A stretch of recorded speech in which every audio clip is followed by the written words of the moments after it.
Live everywhere. Daily Co's Radio on netrootsradio.com presents David Waldman. Kagro in the Morning Show.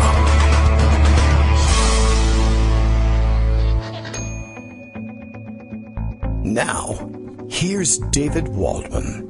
All right, well now, here's David Waldman. Sure. Hi. Hello, everybody. How you doing? It is Tuesday, October 30th, 2018, though it feels like 2017. I don't know. I nearly forgot to do the show today.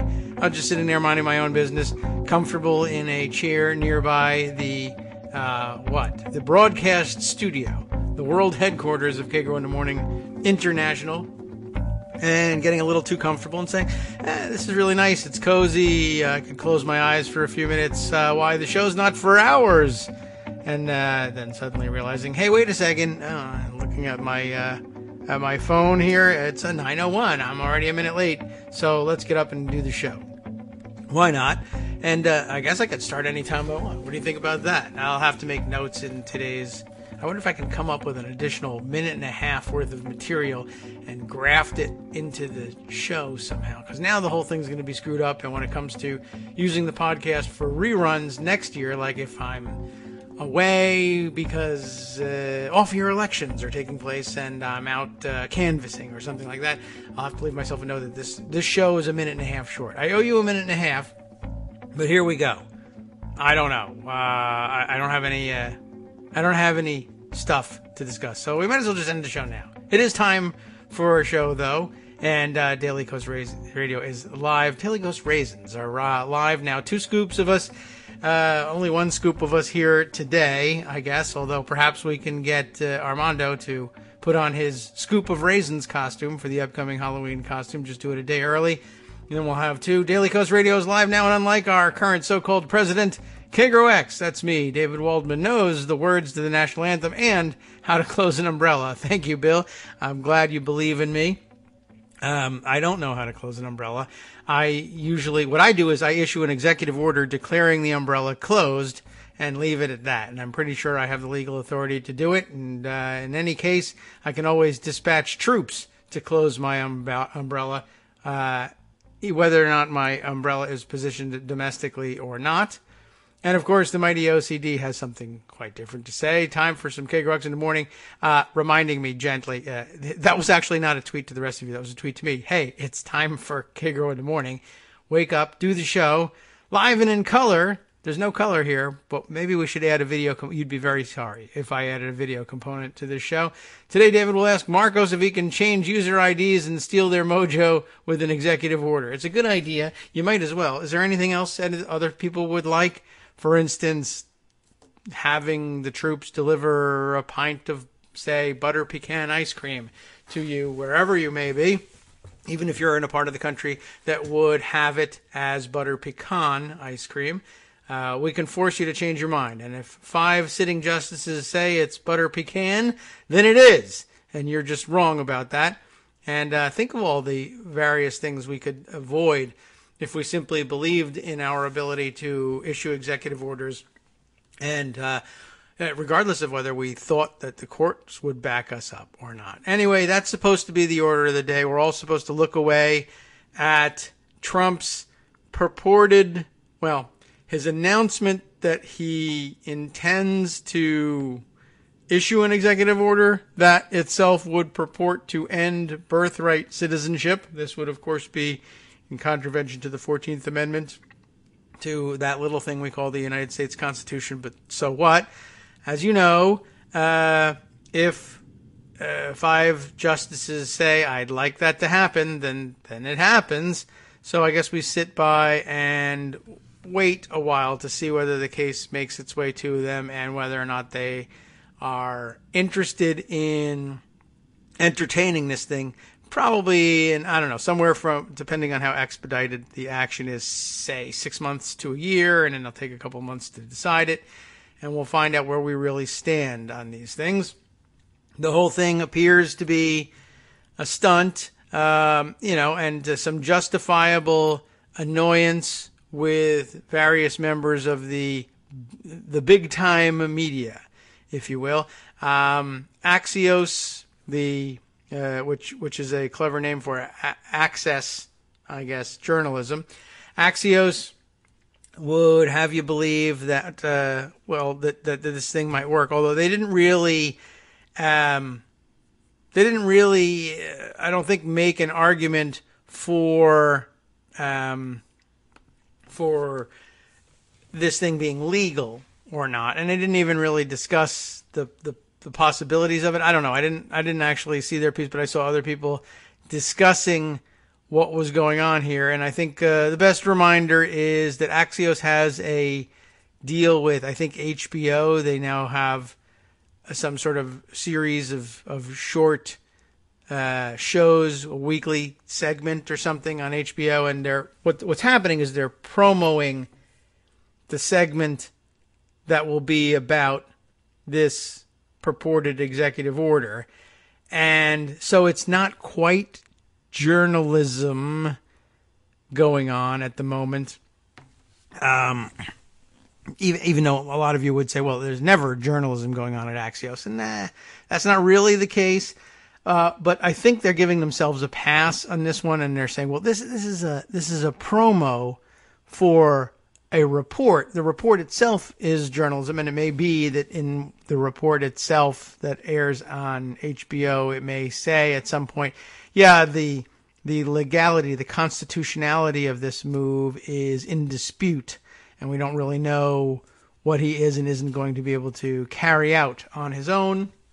But and that would be a decent, well, maybe not even decent, but it might pass in some circles for journalism. But this particular thing here that we're tweeting around this morning isn't journalism. It's a commercial for journalism. And it's a fine distinction. And we don't really differentiate to anyone in how we're using it. It's not a paid advertisement per se, as we might designate paid advertising material in a print edition of what we do.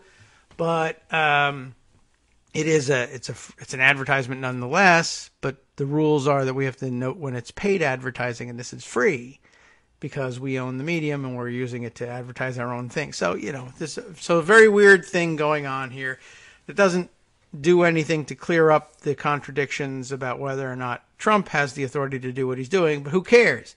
He's not doing anything that he has the authority to do on this issue. He's not, similarly, I would say, the hot rumor, I guess is the best thing you could call it, that Trump is going to dispatch troops to the border in order to confront, I guess, the caravan, which is still, many, many miles and many, many weeks away from even approaching U.S. territory.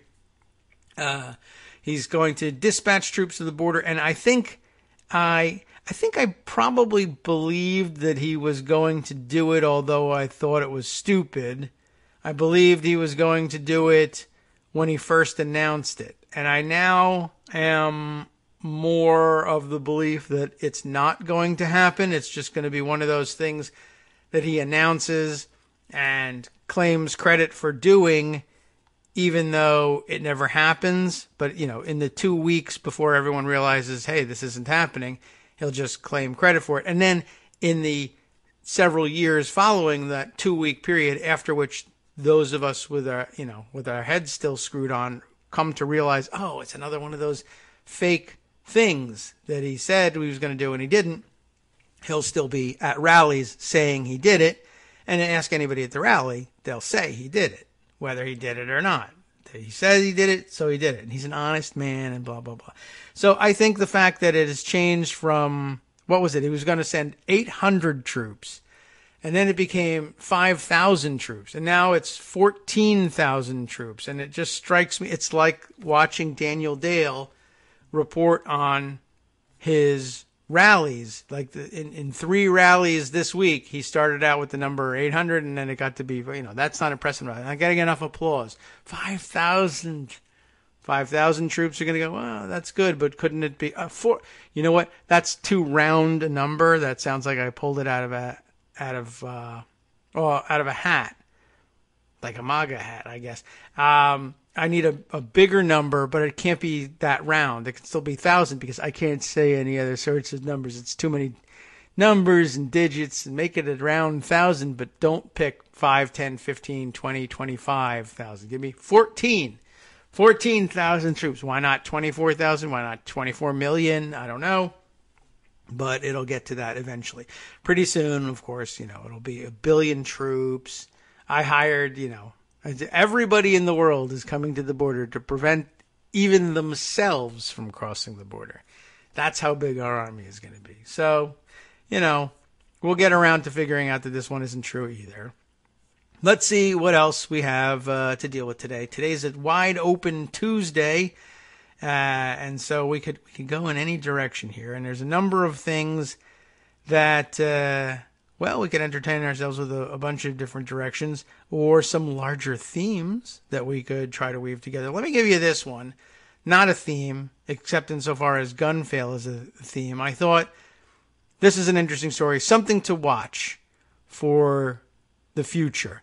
Well-regulated militia doing all the work that I have more or less abandoned doing in gun fail, not because I don't want to, but because there's just been no time in my life lately, though perhaps things will loosen up. But I now have to kick my kids into high gear, the oldest one for college applications, so that will be fun. That'll probably occupy every bit of time that I was spending on his Eagle Scout project instead with him, and making sure that he was up to speed on that and sticking to schedule. It's more work, I think, for parents than kids in general, but probably true of almost everything that we do for them. Well, anyway, thankfully, well-regulated militia stepping in with a great hook as well in reporting gun fail. This time, a story from, I don't know, who cares? Another city that isn't mine, so I don't care. Kansas City, Missouri. I'm sure there are people out there who care about Kansas City, Missouri. All you Kansans and Missourians who share that border area. And I even know exactly who I'm talking about too. So we'll call it a gentle ribbing I'm giving you rather than treating you with disrespect. How about that? This is the story as reported by well-regulated militia. Anyway, a member of our well-regulated militia opens fire in a grocery store parking lot. And no, it doesn't. This isn't Kroger in Louisville. This is Kansas City at Price Chopper, which is not a great name for a supermarket, but there it is. Opens fire in a grocery store parking lot. Very popular place to open fire these days. Shooting a man and an 8-year-old girl. It's nice to, distribute your bullets demographically this way. An armed security guard, though, who was obviously there to prevent such a shooting, but failed somehow, then opened fire on, I guess, the bad guy to stop him from shooting any other. And remember, this is the excuse that they usually give. Like, if there was an armed guard there, he could have prevented this from happening. And then when things happen, despite the fact that there is an armed guard somewhere, they say, oh, well, the armed guard prevented it from getting worse. And we never know whether that's the case. I mean, was this guy there to kill everyone at Price Chopper, or just this man and the 8-year-old girl? Is one or the other of them accidentally shot? We don't really know. But it doesn't matter. We're going to claim he was there to kill everybody in Kansas City, for that matter. He was going to kill the whole bunch of them, and then go to the border and kill all 14,000 troops in order to let all the ISIS terrorists in, as you know. But anyway, too bad for him. Your plans are foiled. There's an armed security guard there who then opens fire on, well, this is where the story kind of goes off the rails.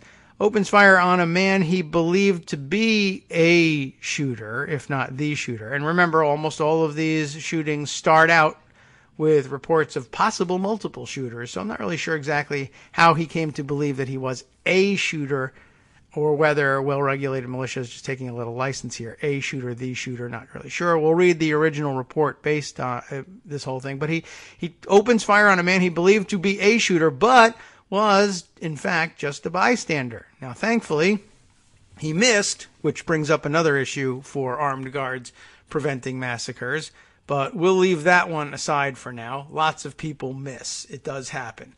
This is the report of William Joy reporting for KMBC in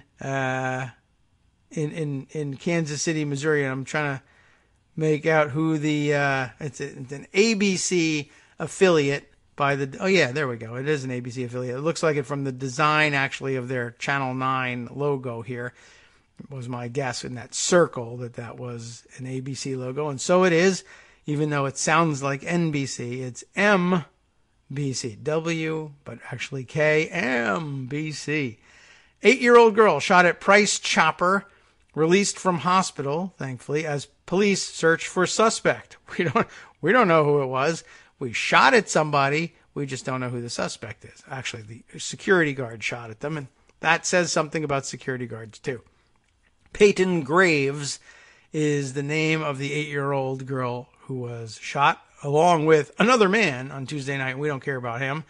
I guess. I'm sure his name is in here somewhere. Kansas City, Missouri is the dateline on Thursday. That would be when? Last Thursday? I guess so. October 25th. On Thursday, a young girl shot at Price Chopper on Tuesday. Wow, we're really going back. That's why the 25th there. On Thursday, a young girl shot at Price Chopper on Tuesday, which a week ago. We're just hearing about this now. Was able to leave the hospital, and police said a security guard at the grocery store fired shots at an innocent person. But is there really any such thing as an innocent person when a gun is attempting to speak? I don't think so. Stop getting in the way of this Second Amendment tool's First Amendment right to speak at you at high velocity with projectiles. The shooting happened Tuesday night around 8 p.m. at Bannister Boulevard and Blue Ridge Boulevard, if you're looking for the Price Chopper to avoid. A spokesperson for the Kansas City Police Department said an unknown suspect, and he's still unknown because he got away because everyone was confused by shooting at the innocent person. An unknown suspect fired shots in the parking lot.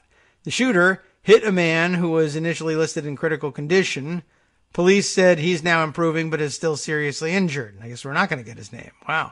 The shots also hit 8-year-old Peyton Graves, who's 8, so we care, apparently. After surgery Wednesday, she was able to leave the hospital Thursday. This is a full week. On Tuesday, if she's ever nominated for the Supreme Court, our calendar will read as follows. Tuesday, got shot. Wednesday, had surgery. Thursday, able to leave hospital and go to Squeeze House. Police have now shared that a security guard, thank you for sharing, for Titan Protection and Consulting. Aha, that was the problem. He's actually a consultant who was armed. That's the big issue. You should have had the protection guys being there. Titan Protection and Consulting fired shots inside the grocery store. Wow, at a person he believed was involved in the shooting, but was an innocent bystander. That person wasn't hit, but it did stop that person from killing everyone in the store. I can tell you that. They were gonna get probably whatever, the sharpest produce they could find and throw it at everybody until they died. But they changed their mind. He shot inside the grocery store. There's been a shooting in the parking lot. Well, I'll shoot someone else who didn't do the shooting somewhere else where the shooting didn't happen. So imagine that's your security guard. There's been a shooting in the parking lot. Kill everyone in the store. I mean, lock the doors. No one leaves. I don't know. What kind of reaction is that? I don't know. I'm sure something motivated him to do it. It was just the wrong thing. Anyway, luckily that person wasn't hit. Police do not yet have a suspect description, which is amazing because that security guard sure thought they did. But I wonder what they were able to tell them. I'm sorry, I was too distracted killing the customers. Police believe the suspect left in a dark-colored SUV, but they need anyone in the area who may have seen the shooting, like the effing security guard, or the SUV drive away to share that information with their anonymous tips line. 474-TIPS if you're in the area. Titan Protection and Consulting would not comment on the shooting or whether the security guard is continuing to work for them or at the store. And I imagine the answer is no, which is at the same time a good thing, but also, I mean, interesting commentary on the market for those jobs. I mean, how much would they have to pay you to be a security guard to possibly get killed taking a bullet in a mass shooting to protect a store you have, no financial interest in, no personal interest in, for a company that's probably paying you a little above minimum wage, and you're supposed to be in charge of making life or death decisions on the spot about who's doing what and whether or not to use your weapon and who to shoot at. And if you get it right, you're still making about minimum wage. And if you get it wrong, you're fired and maybe somebody's dead. What a great job. It's fantastic. It's pretty soon it'll be the kind of job that no American wants to take and will only be able to get immigrants to take, but there won't be any of them either because we'll have Titan Protection and Consulting. 14,000 working men and women of Titan Protection and Consulting manning the border to make sure that nobody else comes. And I guess now there, at least you would be looking at people who really work coming to steal your jobs, I suppose. Not that we would ever allow any of them to be armed. I guess once we let them all in as guest workers, they either have to work as waiters at Mar-a-Lago, which won't work because they like to use Eastern Europeans, not Latinos. And there's no way Trump would allow them to carry weapons in case we need to round them up and point at them and throw rotten tomatoes at them at a rally or something like that. God forbid they'd be able to defend themselves. And besides which, it's probably the company gun anyhow. It's a whole interesting story, I must say, and it's too bad it isn't a 2-hour story at this point. Then we'd really have a great time finishing up. Bill reminds us, of course, pineapple, very sharp, and people ought to have a license required to carry concealed pineapples, although, quite honestly, if you're concealing a pineapple, it's probably because you've taught yourself to become impervious to the pain. I don't know where you put it, but hey, what can I tell you? I'm not here to judge. I'm just saying, waistband, particularly bad place for the pineapple. And, I've heard of guns concealed in some strange places. And guns are dangerous, but I think a pineapple could be more dangerous in that sense. All right, so, well, that's just something to think about. By the way, I've just found out from SFDB, who likes to tweet his so that's the show, ladies and gentlemen. His Our NRA World series could be her Our NRA World, of course. Oklahoma gunslinger fires shotgun after woman mistakenly pulls into his driveway. It happens. It's true. It does happen. Sometimes, of course, nobody pulls into the driveway and people fire their shotguns thinking someone did. And I think probably that situation combined with what happened at Price Chopper, Price Mangler, Price Eviscerator,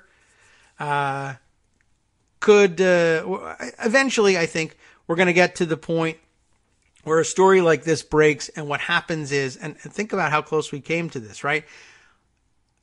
The man, the unknown suspect shoots a man and this girl, we don't know whether, accidentally, on purpose, we don't know what, in the parking lot, and leaves. The security guard comes out and thinks that someone else is either the shooter, although it sounded like in the story that it's being presented as this person was involved in the shooting, and you still get shot at. I don't know whether they thought he's involved in the shooting, but he's unarmed, but for the pineapple.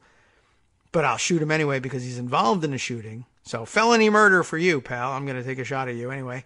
But the imagine being in this store, and it is Kansas City, Missouri, and others could be armed there. It's absolutely possible. And of course, that's the preferred solution for the NRA, is that everybody be armed and that you not depend on armed security guards all the time, because armed security guards can't be everywhere. Sometimes they miss, sometimes they shoot the wrong person, whatever it is.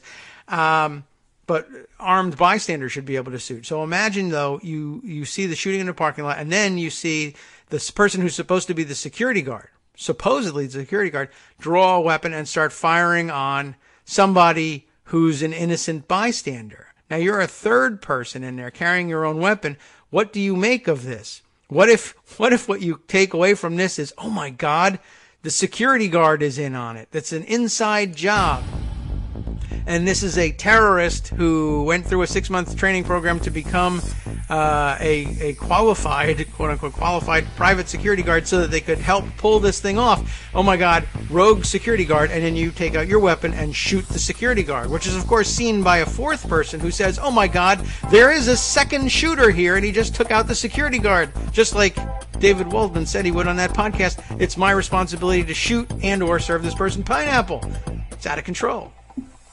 Hi, everybody. It's me, David. Let's change things up from the old fundraising pitch for just a minute and talk instead about how you can be a part of our show. If you've got a smartphone or any other electronic recording device, why not sit down and record a segment for us? Read us an important article and give us your take. Or read one of your own original essays, or even just give us your commentary on something you'd like to share that's important to you. Then send the file to me at kagrox@gmail.com, and I'll try and work it into the show. Short segments, a few minutes in length, are easiest to fit in. And of course, I can't always guarantee that I'll be able to play everything, but if you've ever shouted at your radio or TV about something you wish was being covered, here's your chance to change that. Make the show your own. Send your submissions to me at kagrox@gmail.com.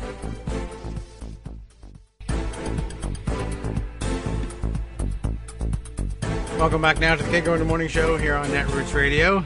Well, didn't really mean to spend the entire segment on it, but it worries me a little bit. I can absolutely see this happening sometime in the near future. Like I said, all it really would take would be, I mean, we see all the time situations at home where there's a phantom intruder and somebody fires a weapon at them. And I guess I'm not even positive we haven't had a situation where someone hears a phantom intruder at home, fires a weapon, and it's heard by another family member who says, oh my God, gunshots, there's an intruder, and then takes a pot shot at the direction that they thought they heard the gunfire coming from. I don't think I've seen that yet, nor have I seen somebody take a shot at a phantom intruder and have their round go through the wall of a neighbor's home, prompting the neighbor to think that their home is being invaded. But I suppose, it's pretty much inevitable. But more likely, I think, would be a situation like the one described, that a shooting happens, a security guard or bystander reacts to it and takes a shot at a person who may or may not be an innocent bystander, but is nonetheless mistaken for a second shooter, prompting a third or fourth, or for that matter, fifth person to draw their weapon to take out the person they think is a bad guy, but who's really either a good guy or an ignorant guy who has no idea who he's shooting at. And the whole thing devolves into chaos, which is good because we thrive on chaos in this country. And it's always good when the president thrives. No, all right. Well, anyway, I just want to throw that out there as a warning. And I suppose other things that we have to warn everybody about today. Let's see. I didn't retweet this one, but I have seen retweeted more than once now. And I wonder if it is sitting in my, yes, it is. Thank you. Twister Cat for putting this one in the KITM hashtag. I have since seen it retweeted several other times, including by other journalists.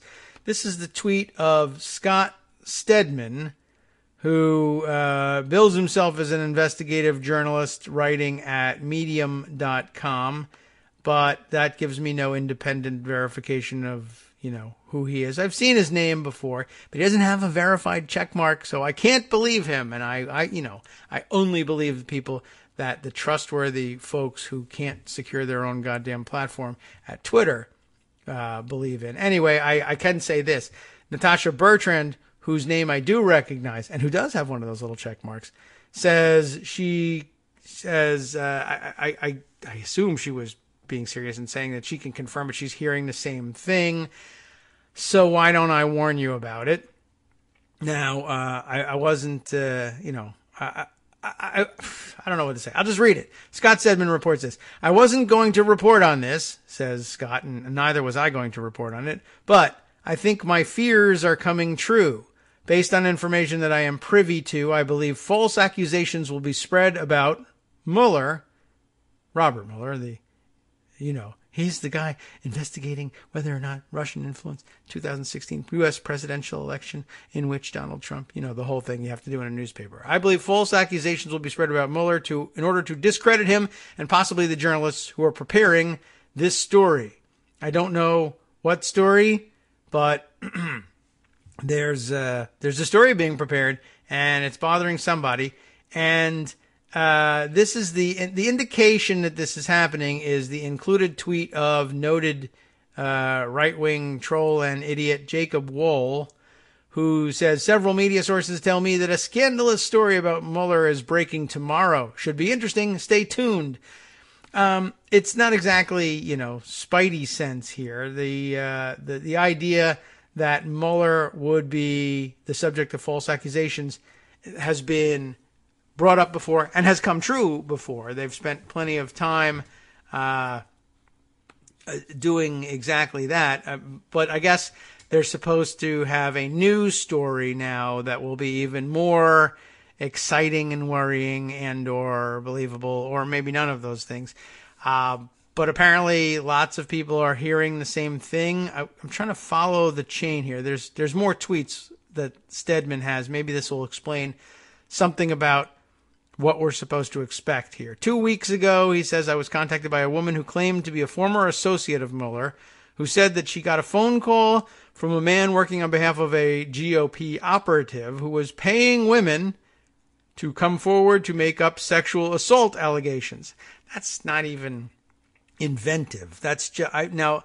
2 weeks ago, what was happening, of course, was we were finishing up with the Kavanaugh episode, and angry Republican activists were running around saying, look what you could do in this country. It's a very scary time for young men and or public figures in this country. You can just make up stories of sexual assault and ruin a person's career. And if you spent about 10 milliseconds thinking about, well, who would they target with such a thing? The answer is you could pretty quickly arrive on Robert. What if we accuse Robert Mueller of this thing? Let's do that. So sure enough, 2 weeks ago, contacted by a woman who claimed to be a former associate of Mueller, who said that she got a phone call from a man working on behalf of a GOP operative who was paying women. Let me see if I keep this straight. An associate of Mueller said she got a phone call from a man working on behalf of another guy who's paying women to come up with sexual assault allegations. I worked on this story and chased down leads, but found the woman to be very unreliable. You're kidding. She wouldn't get on the phone. She lied about journalists she was working with, etc. Furthermore, I got in contact with the man who allegedly was offering the money. He was extremely willing to confirm that he was indeed paying women to tell stories about Mueller. I concluded this was an effort to discredit journalists working on the Trump-Russia story by planting a false story and see who would print it. Could be. Sounds like James O'Keefe, quite honestly. I still don't know what to make of the entire situation, but I fear that this is a scheme to discredit those who are reporting on the Russia investigation. If the story coming out tomorrow matches the story I heard, I will post more details. I know that some journalists who were contacted by the woman, and that's asterisked, are becoming increasingly worried that something sketchy is afoot here. The asterisk standing for the footnote. We have no idea who this person is. Important, and it is in caps, so you know it's important. If you see a story tomorrow, or any time in the future, of former colleagues of Mueller coming forward with sexual assault claims, then please check in with my feed. I have receipts. I was super hesitant to post this thread because I didn't want to give these people any attention or put this out to the public. However, based on Wohl's tweet and some rumblings behind the scenes, I think it's necessary to give a heads up. Wohl just told me his info is coming from a GOP lobbyist. Wow.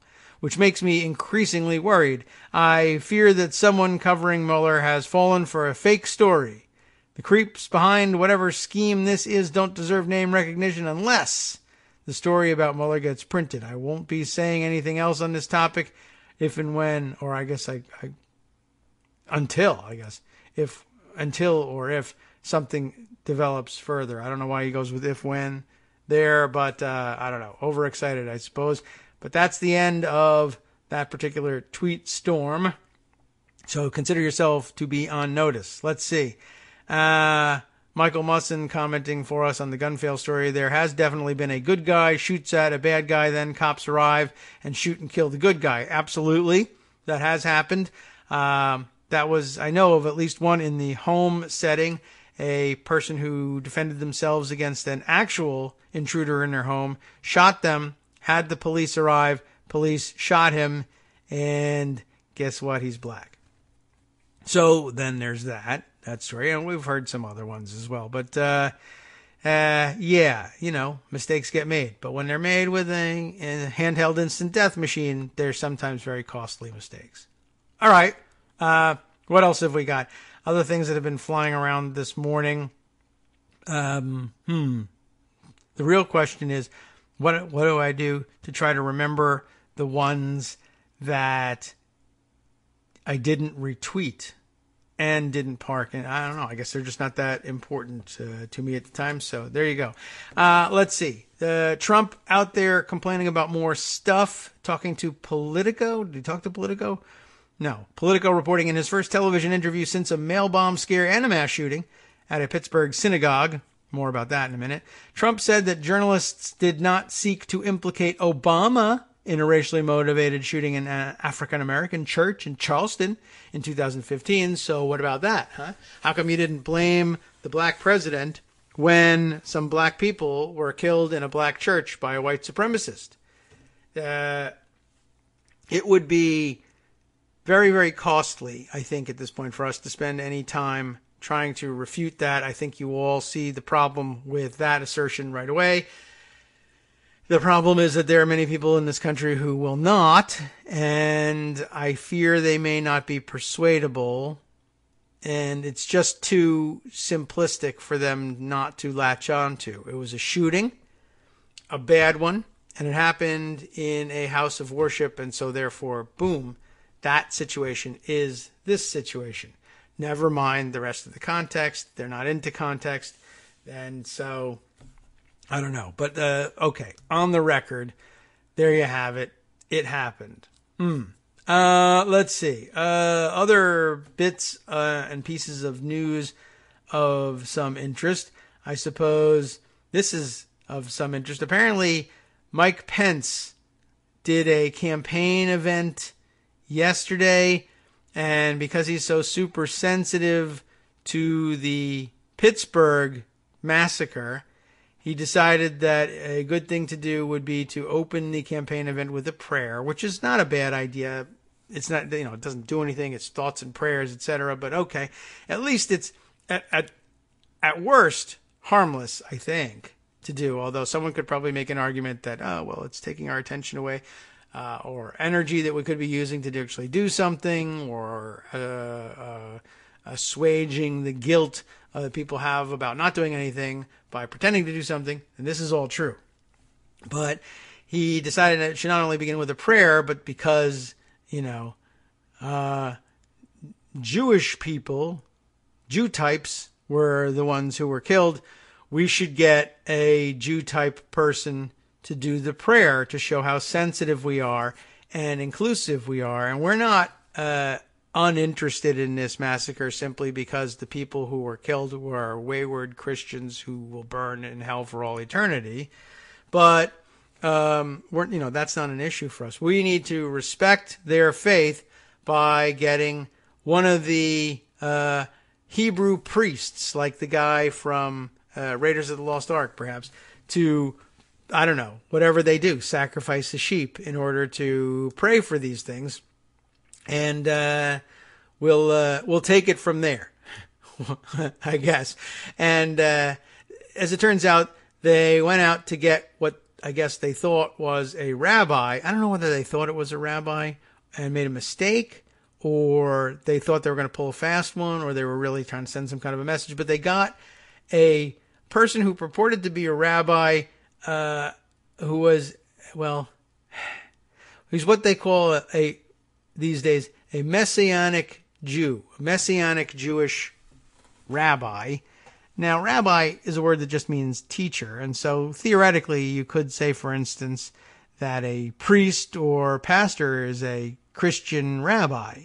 But in this case, the Christian rabbi that was brought in is a Messianic Jew, which is, of course, not a thing. Jewish people, in the strictest sense, well, in all senses really, don't believe in the divinity of Jesus. And so they would also likewise, of course, reject his role as the Messiah. And they believe in the eventual, or in the eventual existence of a Messiah. That, at least, they share with Christians, but Christians believe that the Messiah has been and gone already now, but set to come a second time. That's a very important part of things.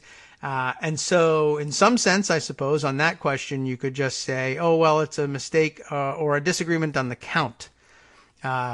Christians have it that the Messiah has been here and will come back later a second time. Jews have it that he hasn't arrived yet. And so we're just bickering over either whether or not Jesus was that person or how many times he's been here or whatever. But Messianic Jews say, no, the Christians have it right. He was the Messiah. And even though there's no, in the strict sense, no, there's nothing in Jewish tradition that says anything about Messiahs coming twice, they decide, what the hell? We'll believe that. And it's not clear to me exactly whether Messianic Jews, who, by the way, that's good PR for them, that they've changed their name. When I was growing up, they were simply known as Jews for Jesus, which sounded a little rinky-dink as religions go, but as a Messianic Jew, well, that's sort of, that sets up in the same format as Orthodox, Conservative, Reform, or even now they have a Reconstructionist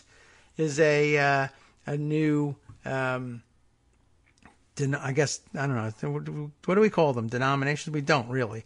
But I can't even think now of what terminology we use for that. But there are different approaches to worship and life in general that separate different styles, approaches to Judaism.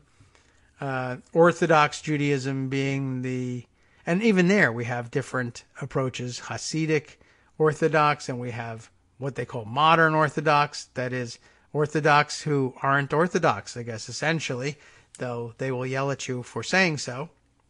But I guess if you're cutting your beard, then you're not truly Orthodox in the sense as you're following the strict scripture here. But, Jared Kushner considers himself Orthodox, but doesn't do any of the Orthodox things and whatever. I don't know. There's a big fight about it. But Jews for Jesus, I guess, rebranded themselves as Messianic Jews. And that's what this rabbi was. And I'm not clear on whether these are, I don't know, among the laity, whether it's different among the laity than among the rabbinate. But I don't know whether they are Christians who adopt Jewish prayer ritual because it harkens back to original practice of Old Testament ritual, and therefore, since Christians recognize the Old Testament as somehow more Christian, but has trappings of Judaism, or whether these are people who were born into or practiced Judaism in its more traditional sense, but who then said, for whatever reason, I personally believe in the divinity of Jesus. I've become convinced of this, and I'd like to add it to the heritage I grew up with and just fuse it into this thing. Anyway, the real point here was that when Mike Pence needed to reach out and show sympathy with the Jewish community, he got a Christian guy to dress up in Jew face. This would be like blackface. Put on he does this on his own anyway. You didn't ask him to do it. It's not a new thing for him. Put on a talit and pray as though he were Jewish but also believed in Jesus. And I guess that made Mike more comfortable. Maybe Mother really approved of this whole thing. It could be like in good faith, dopiness, but good faith. He could be thinking, well, I'm Christian and that person is Jewish. And what better way or the people who were killed were Jewish anyway, what better way to bring us together in this than to have a prayer offered by somebody who thinks he's both? I don't know. Maybe that's what he thought. Anyhow, I told you that there was all sorts of controversy about it. Here's something I didn't figure on spending any time on, but I've seen it passed around on Twitter, and it's kind of interesting. And maybe those of you who are interested in theological issues, and there are several of you, will find this interesting in some way.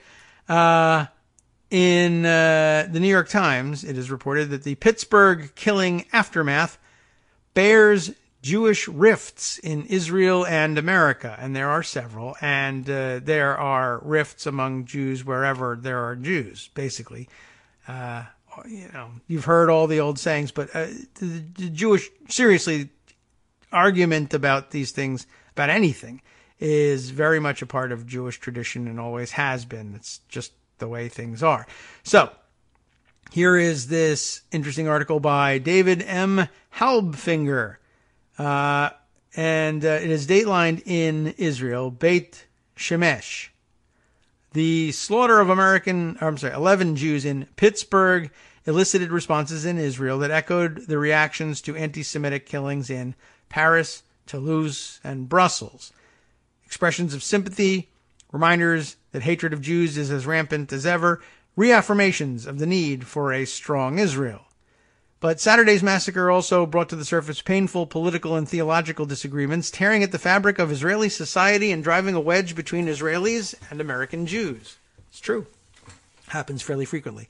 Israel's Ashkenazi chief rabbi, for those of you not familiar, Ashkenazi, the descendants of European, chiefly Central European Jews, many of whom migrated to America, but some of whom landed in Palestine and or Israel, and as distinct from Sephardic Jews, who likewise were, many of them, European, but those that were European Sephardim were in the Iberian Peninsula, Spain and Portugal, and may have settled there along with or immediately following the Arab conquest, having ridden across northern Africa and then across the Straits of Gibraltar, I guess, and then into, they didn't ride across the Straits of Gibraltar. That would have been a boat ride, I'm sure. That's a ride, though.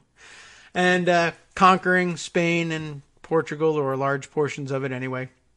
And maybe they followed along that way because the Sephardic Jews also settled across the rest of the Middle East, and those who were Middle Eastern but still not living necessarily in Israel. And I guess those who continued on in the land that became Israel, however you feel about that, and who existed in Palestine in all those years, also are Sephardic in their heritage, as distinct from other dispersed Jewish groups, some of whom are Middle Eastern, like Yemen has had a sizable Jewish population for some time, and they had a very different tradition, more Sephardic in nature than Ashkenazi, but Yemeni Jews were kind of a different breed, and someday I'll learn more about what became of the Ethiopian contingent of Jews.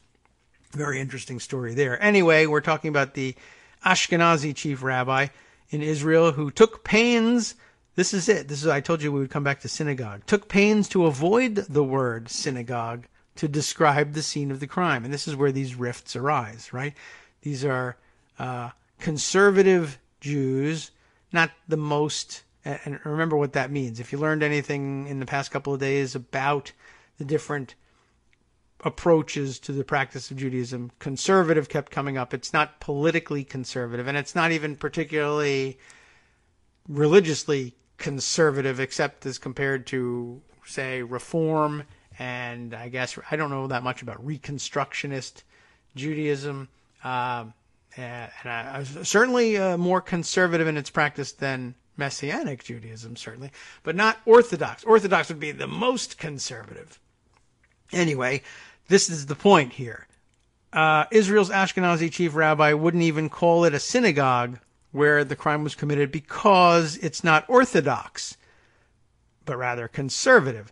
One of the more liberal branches of Judaism that, despite their numerous adherents in the United States, are rejected by the religious authorities who determine the Jewish state's definitions of Jewishness. Most actual Israeli Jews fail that same test, by the way. And it's weird. It's an interesting parallel to, like, for instance, here in the United States, the people who yell and scream, no more immigrants, go back to your own country, get out of here unless you speak English, et cetera, would themselves fail the citizenship test, but they don't have to take it. You know, the formal citizenship test that you take in the naturalization process. They wouldn't be able to answer those questions because they're dumb and they don't have to study in order to prove their citizenship. Whereas even dumb immigrants, and I assume there's plenty of dumb immigrants as well as genius immigrants. Hell, there's lots of dumb immigrants who get Einstein visas. So, there's no way to tell. But they have to study in order to pass the test. So they study. So they become knowledgeable enough to become citizens. And American-born people, although pretty soon some number of American-born people won't be able to rely on their they're having been born natural citizens of the United States. But natural-born citizens of the U.S. don't have to do this studying, so they don't. So they end up dumber than the immigrants who do study and pass the test. Similarly, over in Israel, non-observant or only barely observant Jews who would describe themselves as Reform Jews or something like it, or conservative even, if they lived in the United States, instead, I guess they pretend they're Orthodox Jews, but nobody questions their Jewishness because their citizenship is already established. Anyway, that's one of the stupid divisions that still exists in Israel for no good reason except that nobody wants to insult the old men, essentially. Anyway, the attackers' anti-refugee, anti-Muslim fulminations on social media prompted some on the Israeli left, like many American Jewish liberals, who likewise have been able, by the way, to establish their Israeli citizenship, despite the fact that the Ashkenazi chief rabbis would say, you're not Jews, and only Jews have the right to claim a dual citizenship. But when it comes to, the secular government of Israel said, at the time when they were writing the laws, we need population here, so we'll take anybody who's willing to live here as a Jew. And so we have that tension again between their church and state, except their church is a synagogue. But it's not a synagogue if it's conservative, you see. So the attackers' anti-refugee, anti-Muslim fulminations on social media prompted some on the Israeli left, like many American Jewish liberals, to draw angry comparisons to views espoused by the increasingly nationalistic, leaders who now hold sway in their governments. That would be Israeli government. The result has been a striking and fast politicization of the sort of tragedy that until now had only galvanized Jews across the world, not set them at one another's throats. Well, welcome to one another's throats, everybody. Here in Israel, the decades-old animosity between left and right has reached new levels of enmity in recent years. Ultra-Orthodox, not just Orthodox, but ultra-Orthodox parties that play a kingmaker's role in the right-wing government are pressing to increase their influence, because they like making kings, and that of Jewish law on daily life. That would be Jewish Sharia, I guess, sparking bitter fights over everything from who serves in the military to whether trains can run and stores can open on the Sabbath. Jews from liberal American denominations feel increasingly alienated from Israel's state-run religious life. That will happen. With the Israeli government, like many across Europe, also taking a decidedly nationalistic turn, and now Brazil as well, right? The election of President Trump has only compounded that strife, widening the rift between Israeli and American Jews. Politically liberal American Jews have been repelled by Mr. Trump's solid support for Prime Minister Benjamin Netanyahu, and vice versa, of course, and by Mr. Netanyahu's effusive embrace of Mr. Trump and his granting of a wish list's worth of political gifts. They range from scrapping the Iran nuclear agreement to repeatedly punishing the Palestinians and recognizing Jerusalem as Israel's capital. All of that and more bubbled up when one of Israel's most influential politicians, Naftali Bennett, leader of the right-wing Jewish Home Party, jumped on a plane to Pittsburgh in his capacity as Minister of Diaspora Affairs. Mr. Bennett gave voice only to unifying ideals, and that's a nice thing to do, but I guess there's a twist. Stay tuned.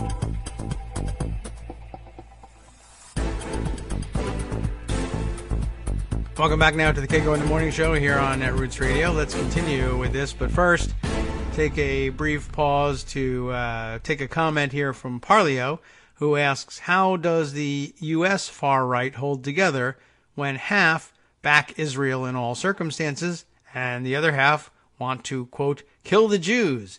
And that is a great question and worth 2 hours by itself. The fastest answer I can give is the same answer I gave earlier today. Let's see, what was the question in that case? Well, we'll move to that question after this, I guess. But the answer is gimmitarianism. That explains everything. Of course, the whole point of gimmitarianism is that it is a quick and easy explanation of anything that could possibly happen. If I want this to happen, then I want it to happen. If that is inconsistent with things I have wanted in the past or may want in the future, I don't care. Gimme what I want right now. So how do you reconcile one half backing Israel in all circumstances and the other wanting to kill the Jews? The answer is whatever, man. I want to win. If saying I back Israel in all circumstances today means I win, it doesn't matter to me that most other days I may kill the Jews, U.S. right-wing conservative. The second answer, and vice versa, of course, like if today kill all the Jews is what I need to rally the troops, then I'll do it. And if you show me pictures of myself saying I back Israel in all circumstances, I'm the strongest supporter of Israel, I'm the strongest supporter Israel ever had, I don't care, because gimme.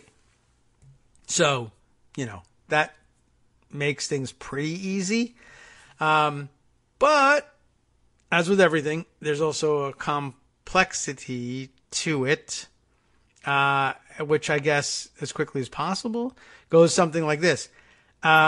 Most dominionist Christian conservatives in the country, even if they're not particularly Christian about it, or not at all, a lot of the strong backers of Israel come to it in a roundabout way.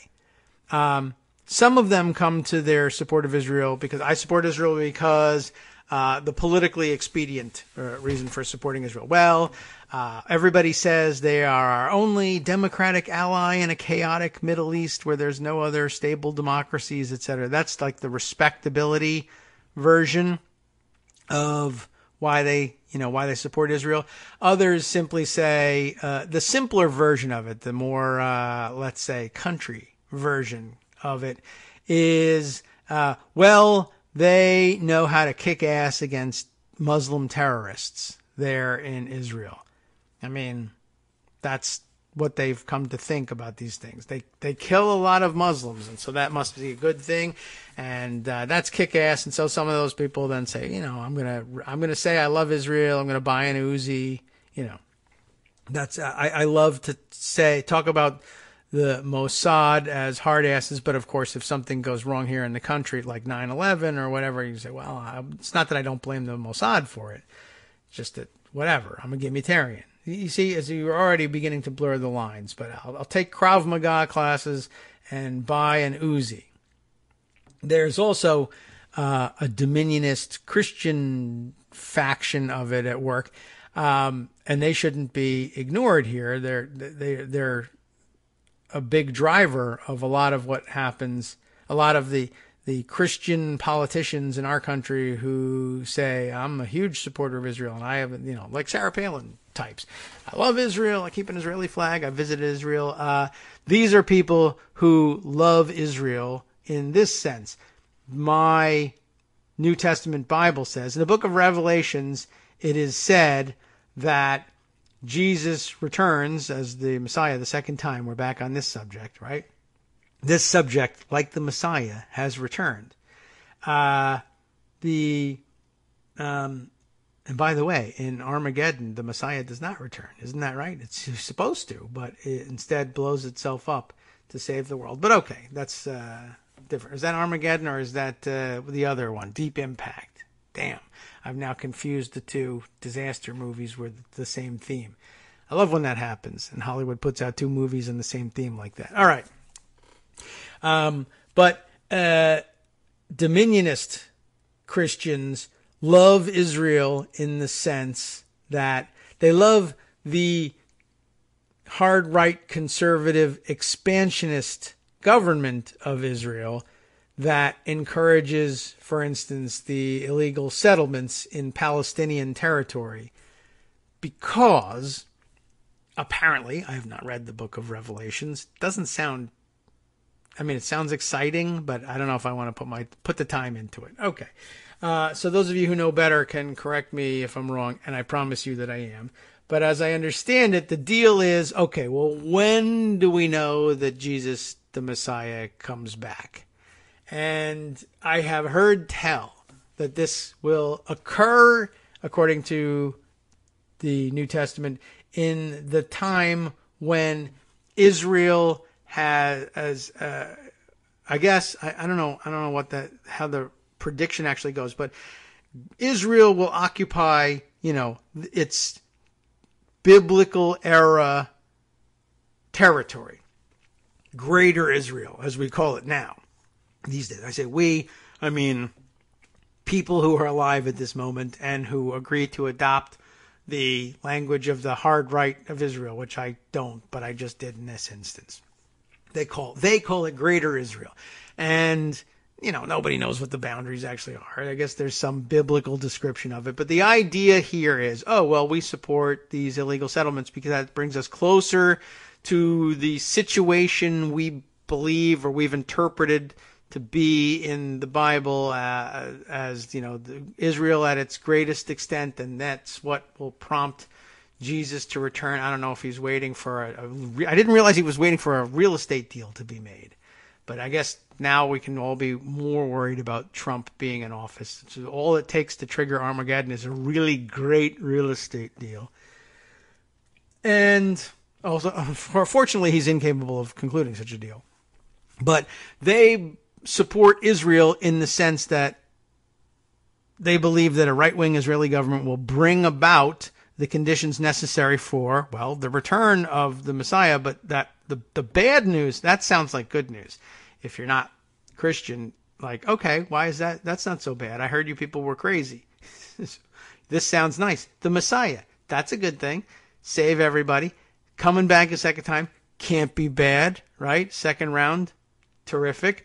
Only the bad news is apparently that's also the end of the world. That's Judgment Day. Everybody, all kinds of, end of the world type activities come from it. In other words, these Christians who support Israel are supporting, I can't wait for you guys to trigger the cataclysmic war that ends in all of you dying and going to hell forever, and all of us going to heaven forever. Can't wait. That's not supporting Israel. That's, plotting the death of all the Jews of Israel and everywhere else. But for a good thing, the rest of us go to heaven. It's a very selfish situation. I don't know what else to tell you about that one. It doesn't sound good to me. So, I think that overlaps. I support Israel in all circumstances versus kill all the Jews, or is it the same thing? Well, the answer is it's the same thing. And if that's too complicated for you, then gimmitarianism will do it too. I support Israel, but I want to kill them now, or I want to kill American Jews but not Israeli Jews. Or there's another strain in there too, of less extremist strain that says I support Israel and I want them to expand their borders so that we can deport all American Jews to that place and say get out of here. sort of a hybrid version of all that. Now, of course, once we all get there, then the Messiah will come and kill us all. So, it's terrific. It's great news for Jews, however you look at it. Now, back to the article, although I did say that this brought up a different issue, didn't I? And now I can't. I've talked for so long that I have forgotten what the other issue was that I wanted to dive back into, but maybe it'll come up. All right. So, where were we? We were reading the New York Times article about the rifts in Israeli and American Jewish life brought to the surface by the Pittsburgh massacre, with the Israeli government, like many across Europe, yes, now I remember, also taking a decidedly nationalistic turn. And I was remembering, yes, as Brazil did.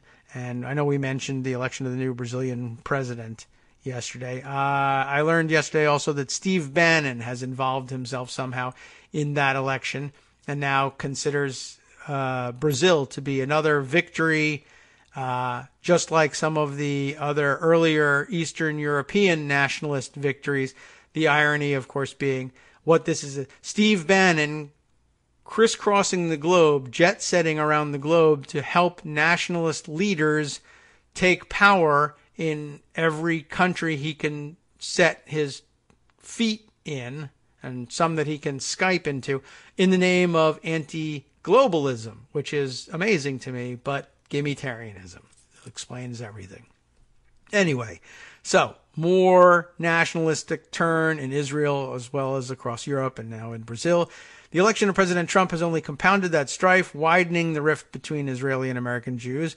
Politically liberal American Jews don't like Netanyahu or Netanyahu's affection for Trump, vice versa, etc. All of that and more bubbled up when one of Israel's most influential politicians, Naftali Bennett, showed up in Pittsburgh, right, as Minister of Diaspora Affairs. Diaspora, for those who don't recognize the term, the diaspora, starting with the expulsion of Jews in, post-biblical times from the Holy Land and then resettling many of them elsewhere all across the world, Europe, America, everywhere in between, all around the globe.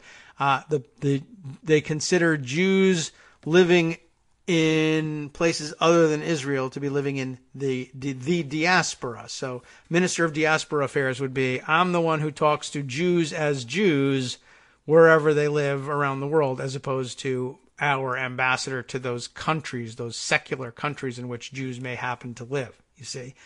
Mr. Bennett gave voice only to unifying ideals, which is a nice thing to do.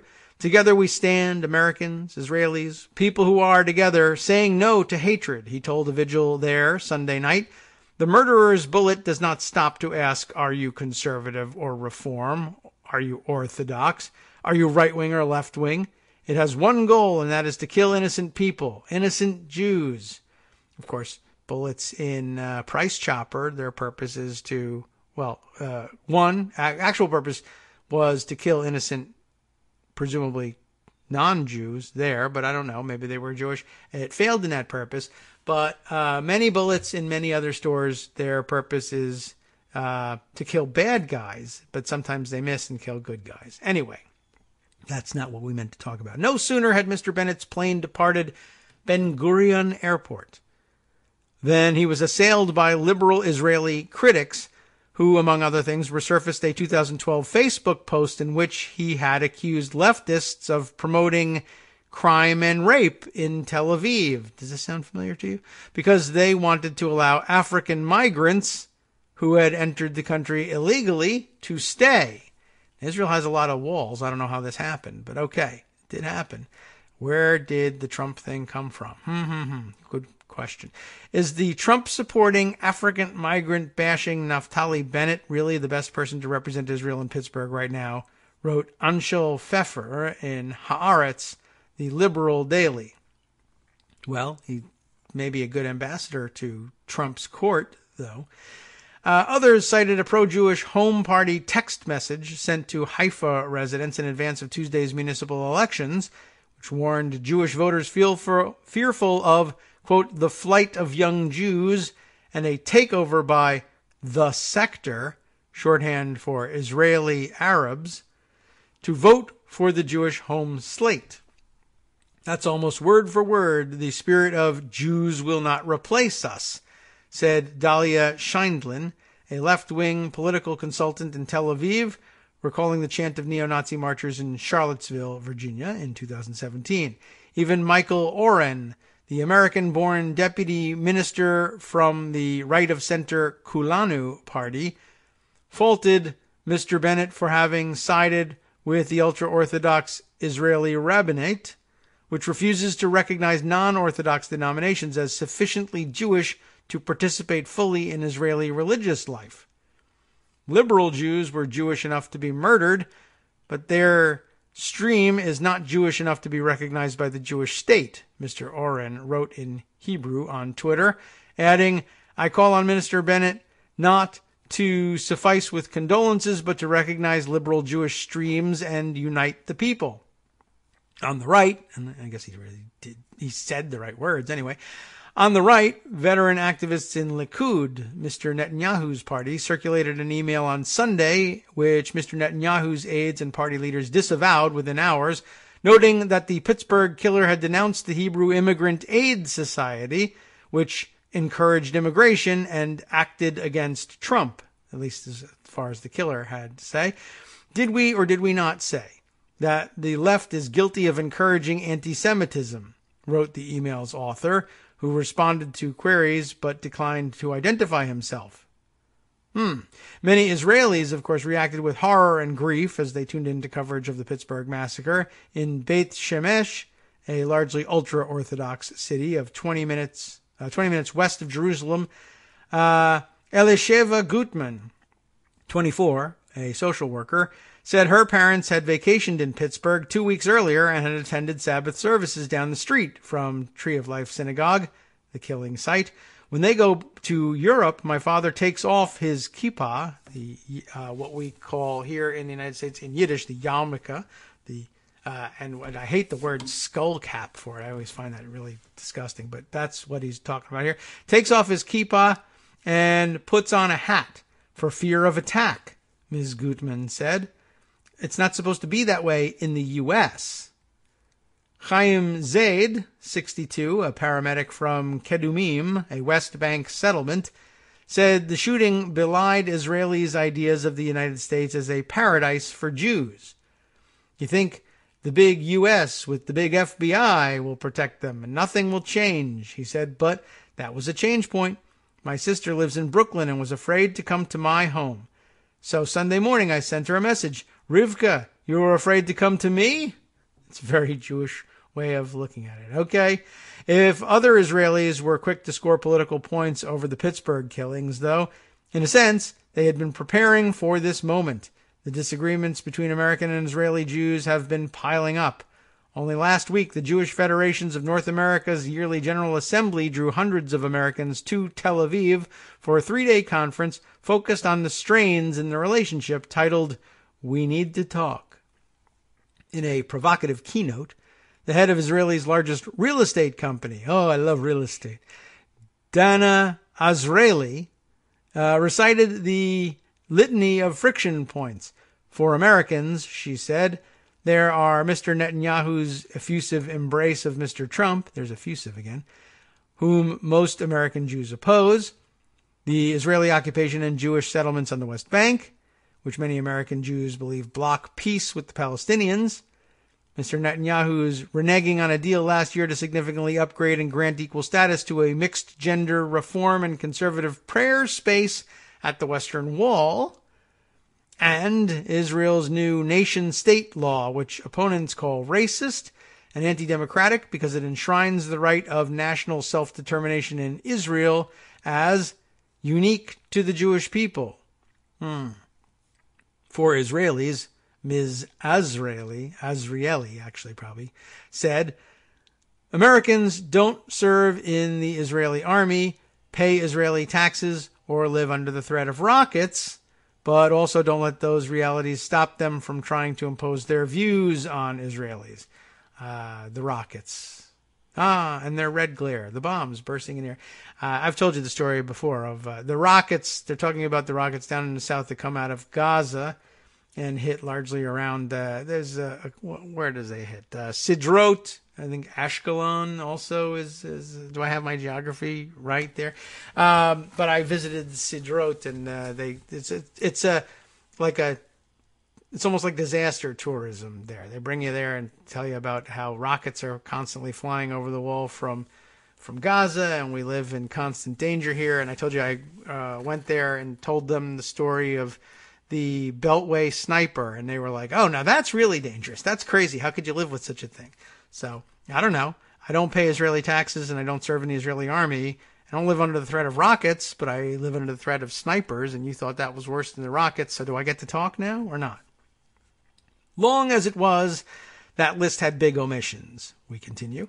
Israelis on the left would add, at a minimum, the Netanyahu government's warming up to increasingly authoritarian leaders in countries like Hungary and Poland, not traditional friends, and its demonization of the Hungarian-born liberal Jewish financier George Soros, who also is a frequent target of anti-Semitic attacks in the United States and Europe, for underwriting activist groups that oppose Mr. Netanyahu's policies.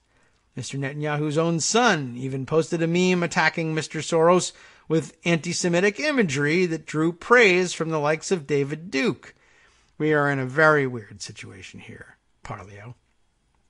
And Israelis on the right would add their lingering resentment of American Jews' support for the Iran nuclear deal struck by President Obama, which Israelis saw as a matter of survival, according to the author Yossi Klein Halevi, a New York-born Jerusalemite.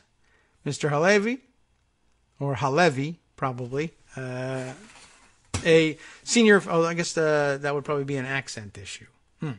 Mr. Halevi, and it's interesting too. I've always wondered about the etymology of Halevi. Halevi, the Levite tribe of Israel, the Levi tribe. Halevi, or Halevi, depending on how you want to say the name and thing, as a name, Halevi is awfully close sounding to the name, the more traditionally Arabic surname, well, it becomes a surname in Western cultures of Halabi, or Halabi, for that matter, depending on how you want to pronounce it, which I've always wondered whether that's got a common etymology or not. In Arabic, I understand Halabi is derived mostly from Haleb, which is the Arabic, I'm sure I've mangled the pronunciation and accent, but the Arabic name for Aleppo, the now mostly destroyed town in Syria, having been ravaged in the Syrian civil war. And Halabi would be, presumably indicative of somebody whose family came from the Aleppo area. Aleppo is the anglicization of Haleb, basically. I don't know that that's necessarily the case for all of them, or all Halabis, or Chalabis, as we sometimes say in American English, or whether that's a coincidence, and whether Halevi is similarly just coincidental. Anyway, just thought I'd bring that one up. Linguists can debate. This guy, though, Mr. Halevi,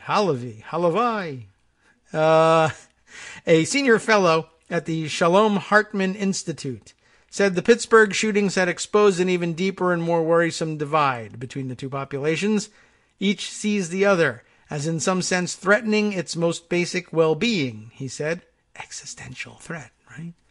American Jews don't understand the depth of the Israeli sense of betrayal over the Iran deal, and Israelis don't understand why American Jews regard Trump as a life-and-death threat to the liberal society that allowed American Jewry to become the most successful minority in Jewish history. This is probably true. How damaged is the relationship? In her keynote, Ms. Azrieli felt compelled to plead, "Don't give up on our country," adding, "Don't walk away because your liberal sensibilities are insulted. Don't assume that nothing can change. Things do change, just painfully, slowly, incrementally, and with all of our help." Rifts like this, by the way, might as well sound the alarm if it hasn't already happened, would be perfect for exploitation by Russian trolls and the like, if it hasn't already happened. And yet, among Israeli leaders, some already have given up on American Jews, said Mr. Oren, the deputy minister and a former Israeli ambassador in Washington, who also cited some American Jews' opposition to President Trump's recognition of Jerusalem as Israel's capital. One school of thought is, these are our people, we have to do everything possible to reach out. The second school says, it's too late, they're gone. After Iran, after Jerusalem, if we have limited resources, we should invest in our base, evangelicals and the Orthodox. Interesting. Evangelicals. There's no evangelical Jews. They mean evangelical Christians. The people who and that's the other open question. Well, the evangelicals say they support us in all instances. We should cultivate that support. Yes, but they want you dead, ultimately. Well, when we die, we die. So what? In the meantime, let's live. So they believe the evangelicals really support them. The first school, Oren continues, which is mine, is a beleaguered school. The burden of doubt is on us. We have to prove that we're still correct. It's not easy. In Beit Shemesh, Zion Cohen, 66, a mall manager, lamented the acrimony. I'm Likud, but what's happened between Israel and America, I'm against it, he said. I know it's painful to Jews in America how Israel acts towards them. The influence of the Orthodox and the Haredim, the ultra-Orthodox, Haredi, on the Israeli government is a catastrophe, and we need help from the Jews of the U.S., especially given how much anti-Semitism there is now in the world. He added, we have to unite the whole Jewish people. Well, that's not likely to happen, but it's a nice thought. Let's see. Oh, and by the way, it says here in the corrections, apparently they initially identified the chief Ashkenazi rabbi as the chief Sephardic rabbi, and I have it exactly backwards. But he is, in fact, it's correct now when we read it, Ashkenazi chief rabbi.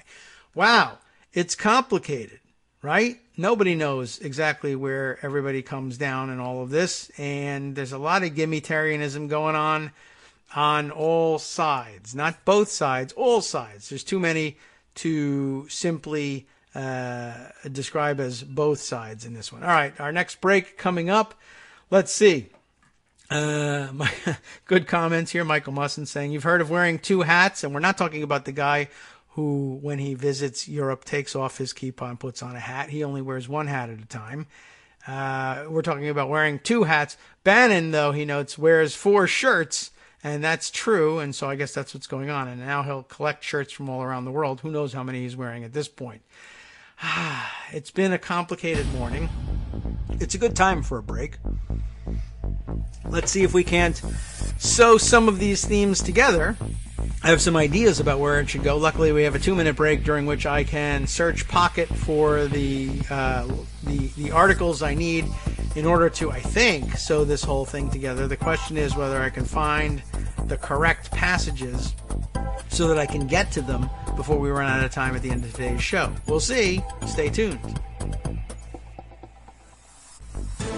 Hi, it's me, David Waldman, your host for Kagro in the Morning, interrupting this little break to say thanks so much to all of you who are contributing supporters of Kagro in the Morning. Thousands of you are downloading the show each day, but fewer than 1 in 25 regular listeners are donating to help keep us on the air. For the money you'd spend on a single 3-minute iTunes song, we bring you 2 hours of great news and entertainment every day, 5 days a week. Patreon.com, Patreon.com makes it easy. You can find us there by searching KagroX or David Waldman or Kagro in the Morning or even Daily Coast Radio in their search box, and you'll be right where you need to be to make easy, recurring, monthly contributions to support our show. Once again, thanks so much for your support.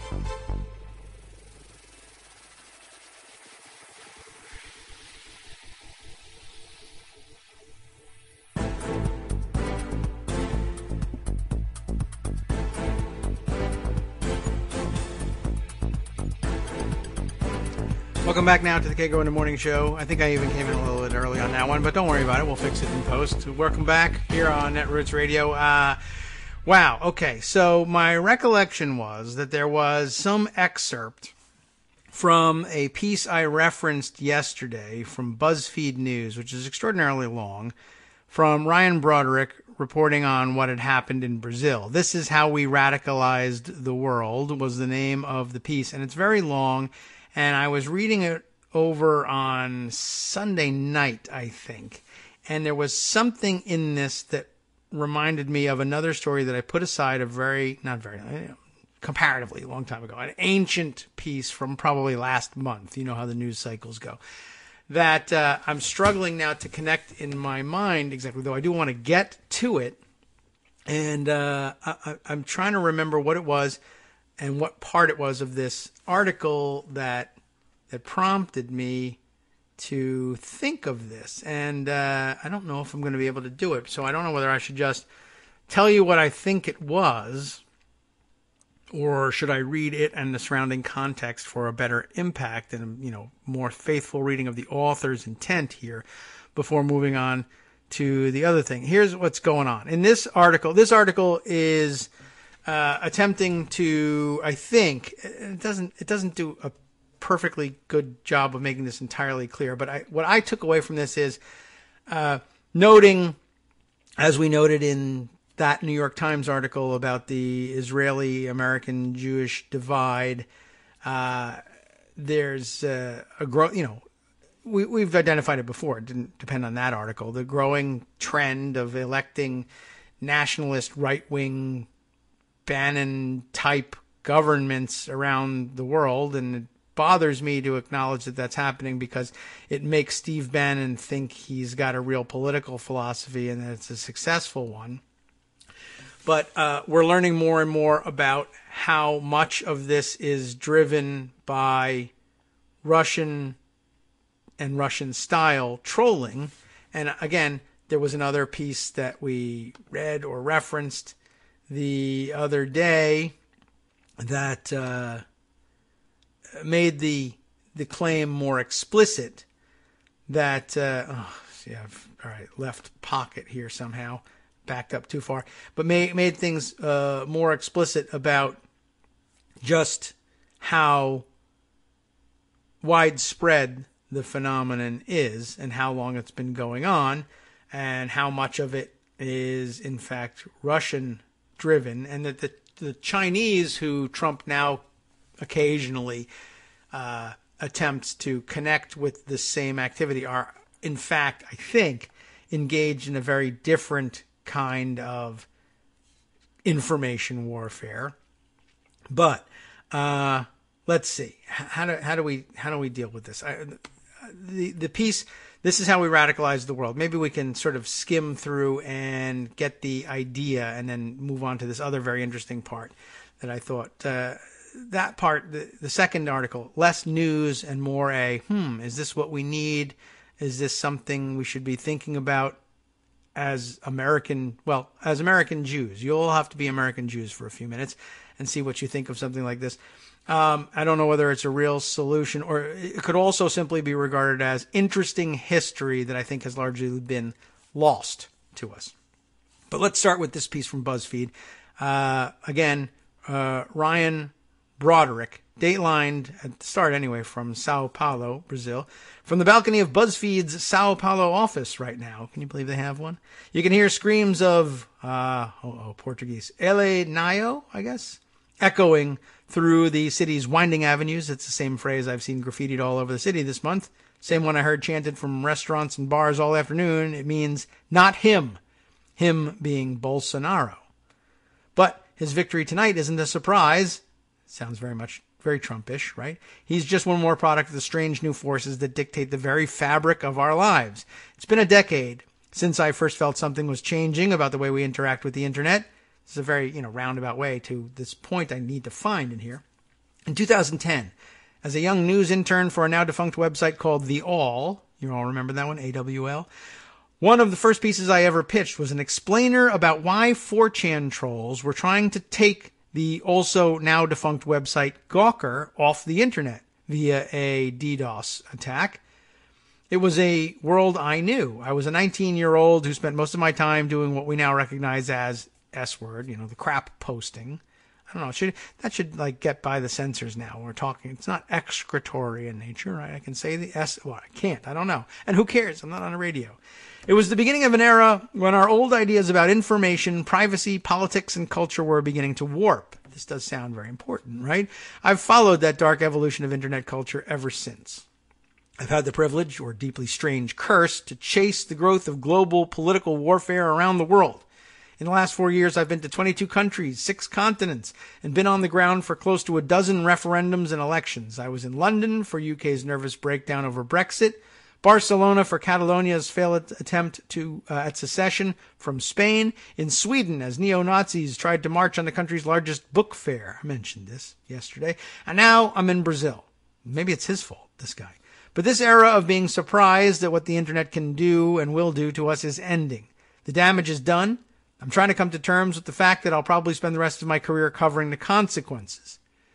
In 2010, when I pitched the 4chan story, I was sitting in a dorm room futon clocking out a pitch email from a busted laptop. But this new darkness lives almost exclusively on our smartphones and almost always involves exploiting an American company's platform. Interesting point. Roughly 70% of smartphone users have an Android phone. I didn't realize this. The remaining 30% are on Apple. There are 2 billion monthly active Facebook users, 2 billion monthly active YouTube users, and 1.5 billion monthly active WhatsApp users. And when it comes to digital media, Facebook and Google control almost 60% of the digital advertising market, with Amazon a distant third. The way the world is using their phones is almost completely dominated by a few Silicon Valley companies. This is not the direction I thought this was going to take. When I read it the first time. Now I know. The abuse that is happening is due to their inability to manage that responsibility, all of which has become so normalized in the 3 years since it first began to manifest that we just now assume that platforms like Facebook, YouTube, WhatsApp, and Twitter will exacerbate political and social instability. We expect they will be abused by ultranationalist trolls. We know that they will be exploited by data firms. We wait for them to help launch the careers of populist leaders. Of course, misapplying the term, but there it is. To be sure, populism, nationalism, and information warfare existed long before the internet. The arc of history doesn't always bend toward what I think of as progress. Societies regress. The difference now is that all of this is being hosted almost entirely by a handful of corporations.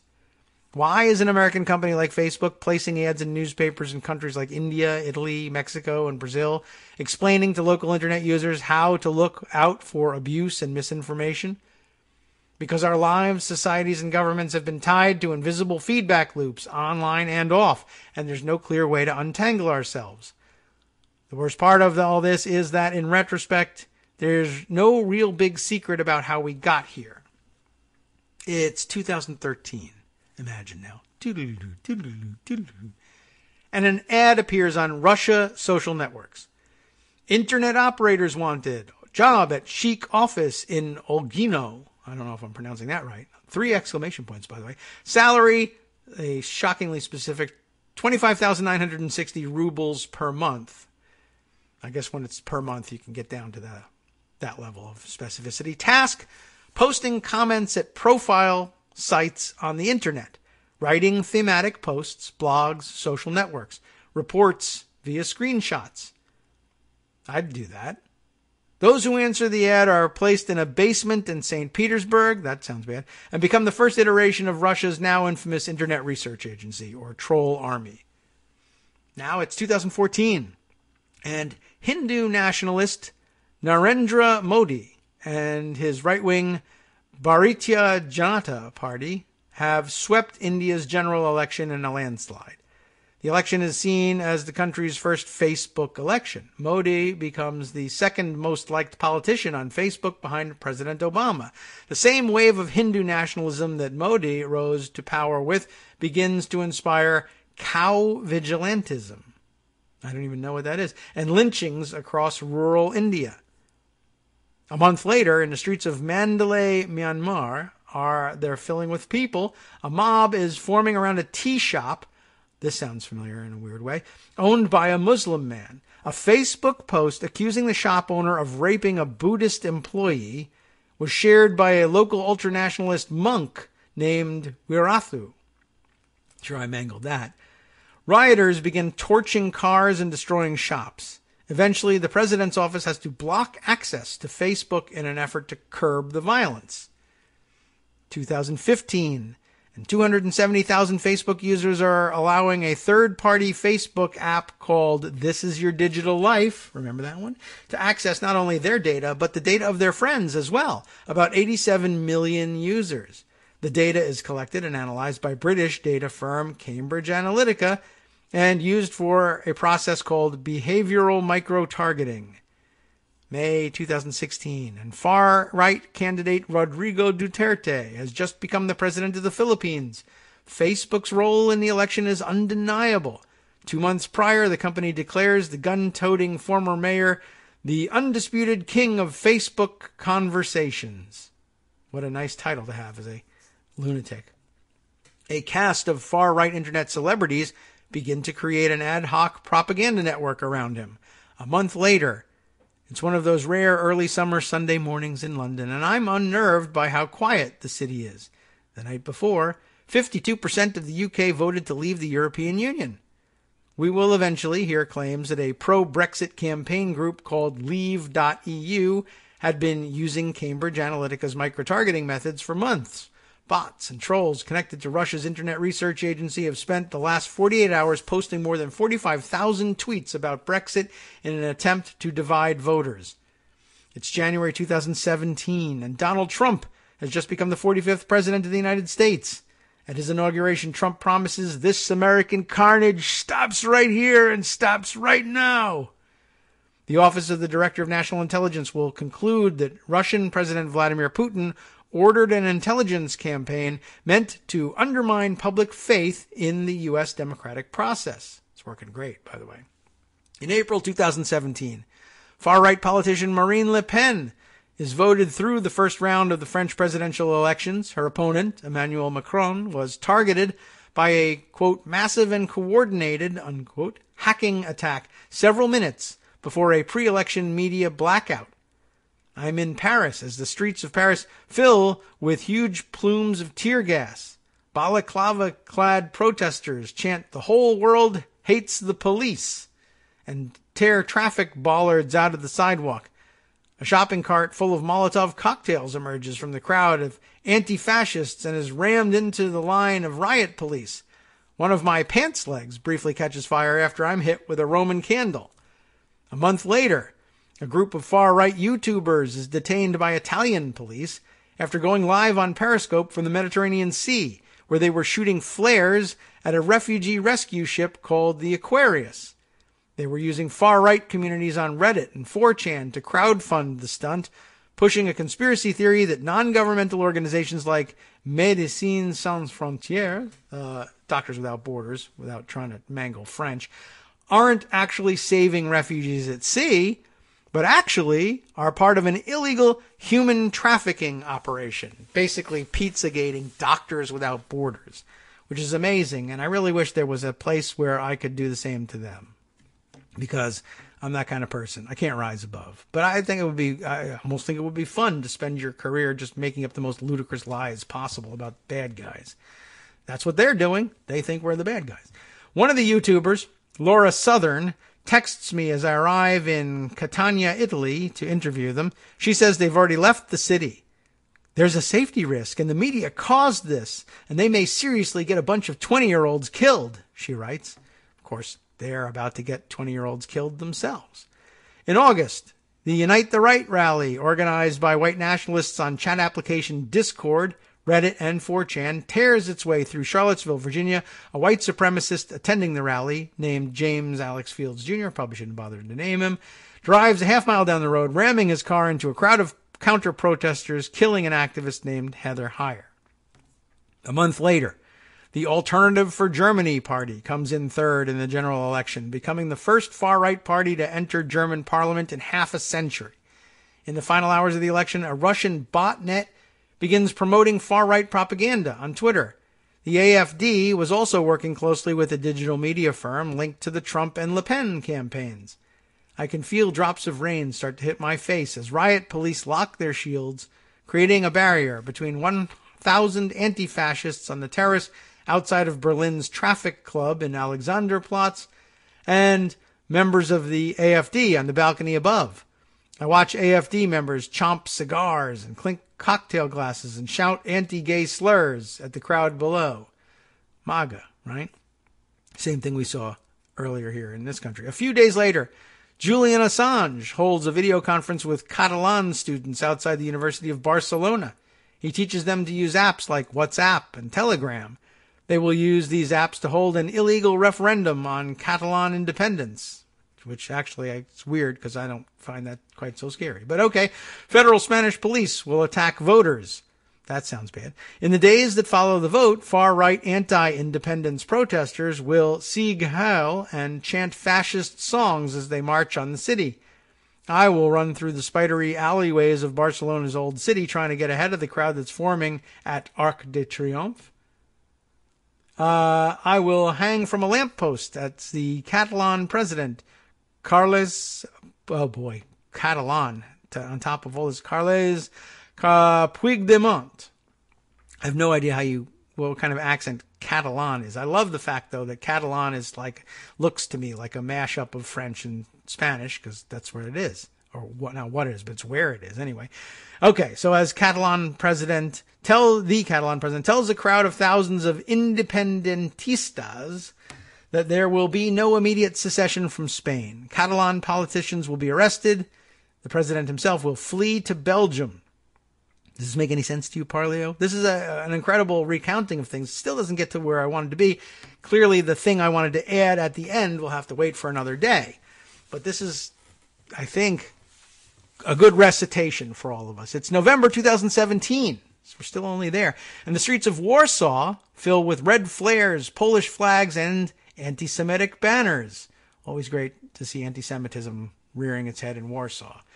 A week later, I'm standing in the freezing cold on a hill, bathed in the red light of the same kind of flares in a small town called, oh my goodness, Czestochowa. I don't know, Czestochowa? My best guess. Oh boy. As soccer hooligans have their local clubs blessed by a priest. Here we go. Now I'm beginning to see the connection. They lock arms with white nationalists and neo-Nazis, chugging from bottles of whiskey, singing more racist songs. A few weeks after that, the Polish Senate will approve a proposal that would make it illegal to acknowledge Poland's role in the Holocaust. What a great law. It's February 2018. We're getting closer.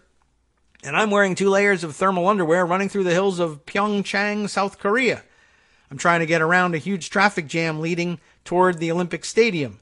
The sun is setting when the opening ceremony starts. South Korea nationalists burn pictures of Kim Jong-un and fight with police officers. A woman stands on top of a small makeshift stage and beats a drum as the crowd shouts along in time. One of the protesters asks me to report that South Korea needs Donald Trump to bomb North Korea.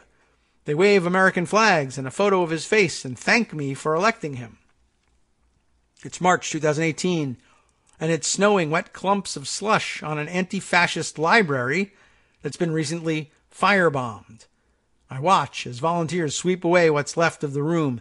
They tell me they're scared this is only the beginning of the political violence that's yet to come. They're right. A few days later, the anti-establishment 5 Star movement, led by Luigi Di Maio, wins the most number of seats in the Italian general election. Online, a massive far-right botnet is in full swing. The 5 Star movement will go on to form a coalition with Matteo Salvini's right-wing League Party. Salvini, emboldened by the populist surge in support, will spend the summer blocking refugee rescue ships. June 2018, and a British far-right influencer named Tommy Robinson is in jail after going live on Facebook outside Leeds Crown Court, violating British contempt of court laws. Hundreds of supporters have gathered in Whitehall to support President Trump's UK visit and protest Robinson's arrest, revved up by breathless coverage from a Canadian far-right media outlet called The Rebel. Robinson's fans fight police, take over the Silver Cross pub, and scream racist slurs at the hundreds of anti-Trump counter-protesters surrounding them. They demand Robinson be freed. One of them asks why the media isn't covering them. I tell him I am with the media and I am covering them, and he says he meant the BBC and calls me fake news. A month later, he's the only one covering them, but he's fake somehow. Again, whatever it takes, give me Tarianism. A month later, I'm standing on top of a bench on a Mexican sidewalk trying to get above the stream of supporters of leftist populist Andrés Manuel López Obrador running through the streets outside of the Hilton Hotel in Mexico City. Inside, López Obrador says, the transformation we will carry out will basically consist of kicking out corruption from our country. Online, thousands of bots are pushing pro-AMLO trending topics on Twitter and flooding Facebook news feeds with fake news about the new president. Interesting. And now, this week, Bolsonaro has won the Brazilian general elections using a toxic and perfectly social media optimized mix of evangelism, nationalism, and strongman posturing to create a cult of personality that threatens to send the country back into a military dictatorship. It seems like he's settled on using WhatsApp as his online propaganda tool of choice. In the final days before the second vote, it was revealed that Brazilian marketing firms have been using WhatsApp to flood voters' phones with anti-leftist propaganda. He then announced in a Facebook video several days later that if he becomes president, he aims to change a rule created by WhatsApp that limits the number of simultaneous messages a user can send at once. But it really doesn't matter what country you're in, the dance is the same wherever you go. Chances are, by now, your country has some, if not all, of the following. First off, you probably have some kind of local internet troll problem, like the MAGA sphere in the US, the Neto Uyoku in Japan, Fuji trolls in Peru, or AK trolls in Turkey. Your trolls will probably have been radicalized online via some kind of community for young men, like Gamergate, jeuxvideo.com, videogames.com in France. Mangled the French again. Let's see, Foro Coches, or Cars Forum in Spain. Ilbe Storehouse in South Korea, 2chan in Japan. Really? Only 2 chans there? Or Banter Facebook pages in the UK. Then far-right influencers start appearing, aided by algorithms recommending content that increases user watch time. They will use Facebook, Twitter, and YouTube to transmit and amplify content and organize harassment and intimidation campaigns. If these influencers become sophisticated enough, they will try to organize protests or rallies. The mini-fascist comic cons they organize will be live-streamed and operate as an augmented reality game for the people watching at home. Violence and doxing will follow them. Some of these trolls and influencers will create more sophisticated far-right groups within the larger movement, like the Proud Boys, Generation Identity, or Movimento Brasil Livre. I'm hoping I pronounced that something close to what it's supposed to be. Or some will reinvigorate older, more established far-right or nationalist institutions, like the Nordic Resistance Movement, the Football Lads Alliance, United Patriots Front, or Pegida. That's an acronym, and I don't know what it is. This is where it began to remind me of this other second story, which we won't get to, but maybe I can tip my hat towards it and you could look at it. I don't know if I'm ready to propose it as any kind of solution, just an interesting part of history that was forgotten. What do you do in the face of all this stuff? While a far-right community is building in your country, a fake news blitz is usually raging online.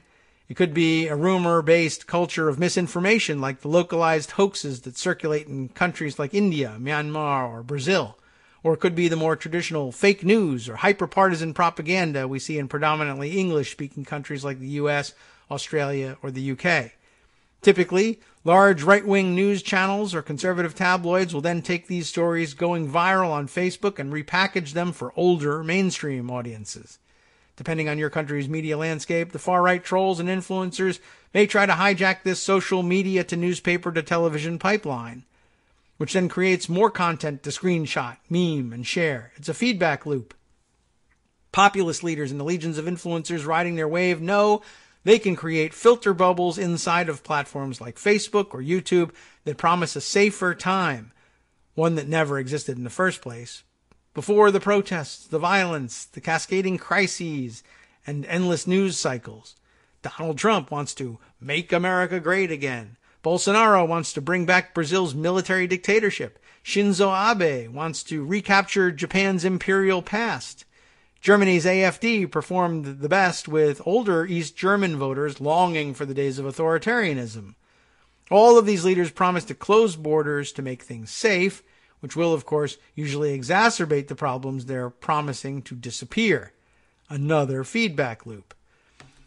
Alex Stamos, Facebook's former chief security officer, published a piece in August saying that it was already too late for Facebook to protect the 2018 U.S. midterm elections from misinformation campaigns from Russia and Iran. Maybe we'll fix it by 2020. There's also a chance that for more developed countries or for richer citizens, things will stabilize. In most countries, reliable publications are going behind paywalls. More services like Amazon Prime and Netflix are locking premium entertainment behind subscriptions, which means all of this, the trolls, the abuse, the fake news, the conspiracy videos, the data leaks, the propaganda, will eventually stop being a problem for people who can afford it, which will most likely leave the poor, the old, and the young to fall into an information divide. This is already happening. A study released this month from the UK found that poorer British readers got less worse news than wealthier readers. And according to a new study by Pew Research Center, only 17% of people over the age of 65 were able to identify fact from opinion. Teenage Instagram wellness communities are already transforming into mini InfoWars-style snake oil empires. There are deserts of information where normal people are algorithmically served memes, poorly aggregated news articles, and YouTube videos without any editorial oversight or regulation.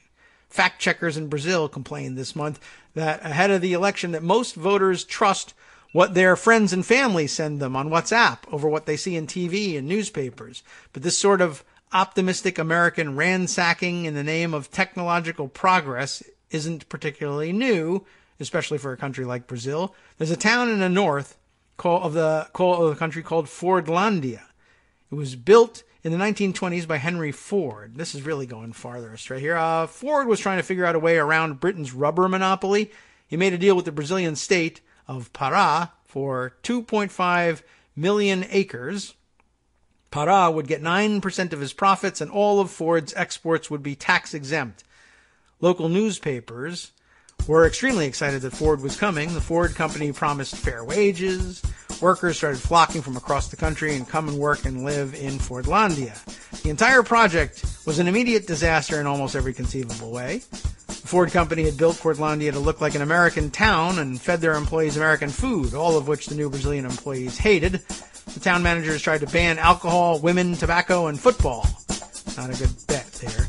Workers started smuggling contraband into the town. Then they started contracting yellow fever and malaria.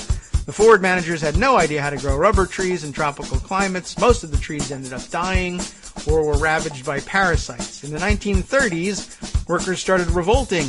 Managers were chased into the jungle. The Brazilian military eventually had to intervene. The town was abandoned in 1934. Ford eventually learned how to make synthetic rubber and didn't need Brazilian rubber at all. The town lay in ruins until 2017, when a nearby municipality decided to try and transform it into a functioning town. The social media Fordlandia's happening all over the world right now probably won't last. The damage they cause probably will. The democracies they destabilize, the people they radicalize, and the violence they inspire will most likely have a long tail. Hopefully, though, it won't take us 100 years to try and actually rebuild functioning societies after the corporations have moved on. That's actually the end. We made it through the article. Hang on. From Daily Kos Radio on networksradio.com. You have been listening to the Kagro in the Morning Show with David Waldman. So where could that possibly take us? And what a weird ending. Not the one I expected, even when I read it the first time. Maybe come back tomorrow and I will discuss exactly what sparked my interest in the middle of the article. I thought a great rundown, though, of all the things that were happening around the world. Now for another great rundown. Stay tuned. Justice Putnam will round it up next.